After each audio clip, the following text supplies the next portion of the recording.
Hello అండి, నేను మీ జ్యోతిని. ఇక్కడ కళాయి పెట్టాను. ఇక్కడ మీకు ఏంటండి, ఇవి అవిసె గింజలండి, నువ్వులు, తర్వాత ధనియాలు, బ్రౌన్ షుగరు, ఎండుమిర్చి, పసుపు, కళ్ళుప్పు, దోస గింజలు, గుమ్మడి గింజలు, ఆయిలు, ఇవేమో కర్బూజా గింజలు, చింతపండు, అదేమో సన్ఫ్లవర్ గింజలండి. ఈ మధ్యలో అవి గ్రౌండ్ నట్స్. ఇవన్నీ డ్రై రోస్ట్ చేయాలండి. డ్రై రోస్ట్ చేసిన తర్వాత రోస్ట్ చేయాలి. డ్రై రోస్ట్ చేసిన తర్వాత మీకు ప్రాసెస్ చెప్తాను. 1 minute అండి.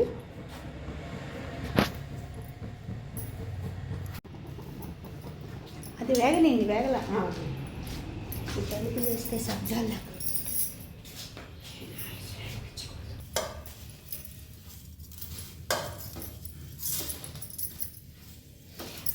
ఇవి అవిసె గింజలండి. అవిసె గింజలు మనము సరిగ్గా వేపకపోతే చేదొస్తాయి, చిచ్చేదొస్తాయి.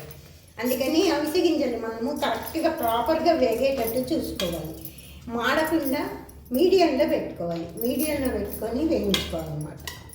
ఇది చిట్టపట్టం అంటాయండి. చిట్టపట్టం అంటే మనకి వేగిపోయినట్టు అన్నమాట గుర్తు. ఇప్పుడు పొద్దుతిరుగుడు గింజలు వేసానండి. పొద్దుతిరుగుడు గింజలు విడిగా కొంచెం ఎక్కువసేపు వేగుతాయని విడిగా వేసాను. అవన్నీ వేగిపోయాయండి. సైడ్ డిష్లో పెట్టాను అనమాట. ఇది ఎండుమిర్చి ఎండుమిర్చి మీరు ఉప్పు అనేది ఎవరి రుచులను బట్టి వాళ్ళ టేస్ట్లు తీసుకోండి. ఆయిల్ 1.5 చెంచా వేస్తున్నాను. 1.5 చెంచా వేసాను ఆయిల్.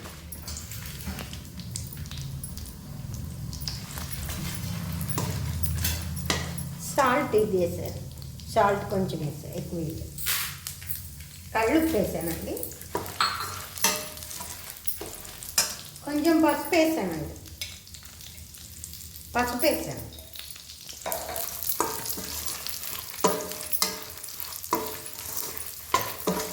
ఇవి గుంటూరు ఎండుమిరపకాయలండి. ఇవి ధవళేశ్వరంవి కాదు, పొట్టకాయలు కాదు. అందుకని నేను కొంచెం తగ్గించే వేసాను. ఎండుమిర్చి తగ్గించి వేసాను. పోతే ఇంకొంచెం యాడ్ చేసుకోండి. ఇవన్నీ బాగా వేగేయండి. చల్లారిన తర్వాత మనం రోట్లో దంచుకోవాలి. కొంచెం వెచ్చగా ఉన్నప్పుడు దంచితే తొందరగా పౌడర్ అవుతుంది. రోల్ ఇష్టం లేని వాళ్ళు మిక్సీలో వేసుకోవచ్చండి.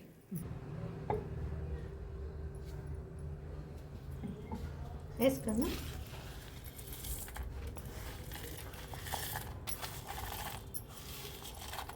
రోట్లో వేస్తున్నానండి.